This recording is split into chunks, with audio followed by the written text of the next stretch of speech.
L'assassinat le plus retentissant est celui de Martinez Zogo. Avant ça, il y a eu Samuel Ouazizi, il y a eu Jules Koum, Bibi Ngota et bien d'autres. Le SNJC n'a jamais compris pourquoi jusqu'à présent ces crimes sont impunis. La protection du journaliste au Cameroun contre toute forme de violence et pire l'assassinat est garantie dans le pays par les textes de loi. Ils sont nombreux, mais des exactions sont toujours perceptibles. Ils sont protégés par les tests de droit commun.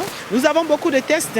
Toujours est-il qu'aujourd'hui, on se rend compte qu'on a des journalistes qui sont harcelés, des journalistes qui ont subi un certain nombre de crimes horribles, tels que l'assassinat de Martinez Zogo. Jusqu'à aujourd'hui, on n'a pas de suite judiciaire de cette affaire. Parmi les organes de régulation, il y a pourtant le Conseil national de la communication, le CNC. À quoi sert le CNC dans un contexte où il y a autant d'assassinats? Et même en termes de condamnation, je crois que le CNC s'est prononcé uniquement sur le cas de Martinez Zogo. On ne l'a pas entendu sur le cas Samuel Ouazizi. On ne l'a pas entendu sur les autres cas. Le Conseil national de communication aurait pu être justement ce gendarme, cet arbitre qui permettait que les journalistes se sentent en sécurité. Le Cameroun a connu plusieurs assassinats de journalistes, mais le plus en vue est celui de Martinez Zogo. Un assassinat qui a suffisamment amorti la fougue des jeunes journalistes.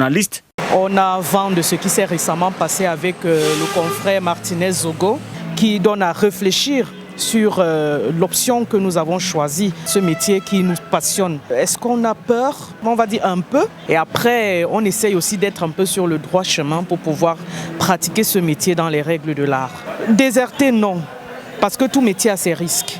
10 mois après l'assassinat de Martinez Zogo, la justice ne s'est toujours pas prononcée sur ce cas d'une violence extrême, malgré la mise en détention de quelques suspects, ça craint au sein de la presse. Si les éléments rassemblés concourent à dire que c'est un crime d'État, il y a un risque justement que la politique tue l'affaire.